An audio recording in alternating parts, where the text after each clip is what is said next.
noces de Cana. Jean chapitre 2. On lit.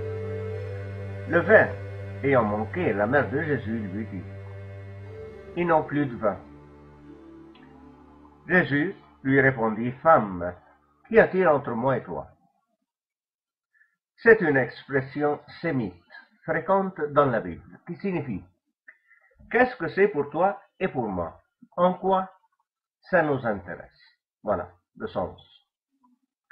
On dit cela lorsque quelqu'un propose une intervention inappropriée.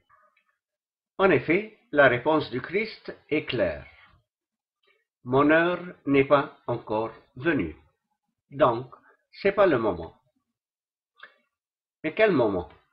Bon, on sait bien que c'est le premier miracle public de Jésus. Donc, le texte indique avec certitude que Jésus-Christ n'avait aucune intention d'accomplir un signe miraculeux en ce moment précis.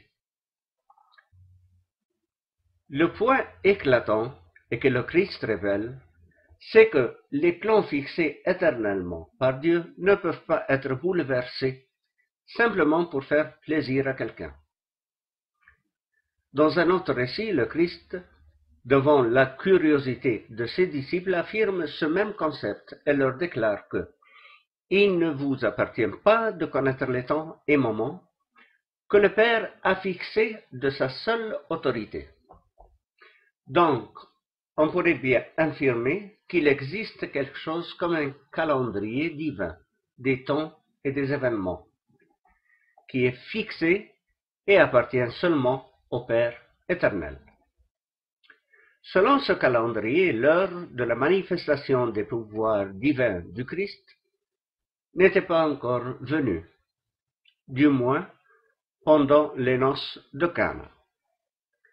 Cette heure était fixée par l'Éternel lui-même pour un autre moment.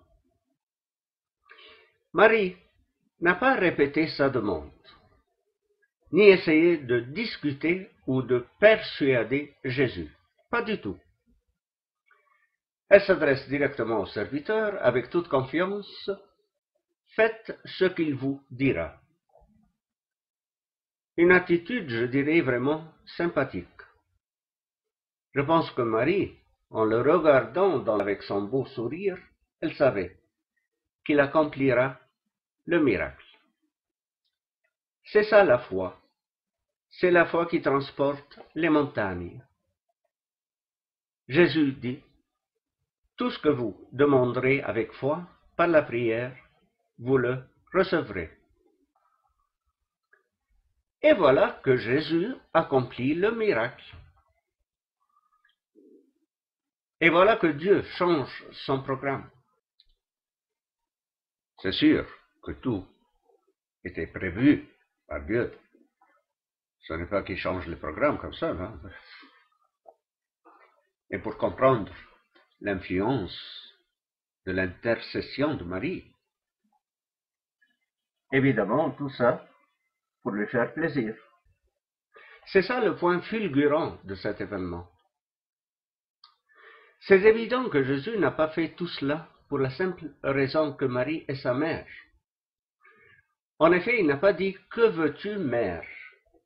mais précisément « Que veux-tu, femme ?» Il ne s'adresse pas à Marie, sa mère, mais à Marie, la femme. La nouvelle Ève, le modèle parfait de toutes les femmes. Ce que Jésus a fait, il l'a fait pour cette femme, Marie. Voilà qu'il présente cette femme au commencement de sa mission à Cana. La perfection elle-même. Plus tard, quand il accomplit sa mission en mourant sur la croix, il la représente de nouveau, en utilisant ce même terme identique, femme. Mais cette fois, il la propose également comme une mère. Jésus voit sa mère, il voit auprès d'elle le disciple qu'il aime. Jésus dit « Femme, voici ton fils ». Ensuite, il dit au disciple « Voici ta mère ». Mais attention, À qui Jésus fait-il cette nouvelle liaison maternelle? À l'apôtre Jean, le disciple qu'il aime.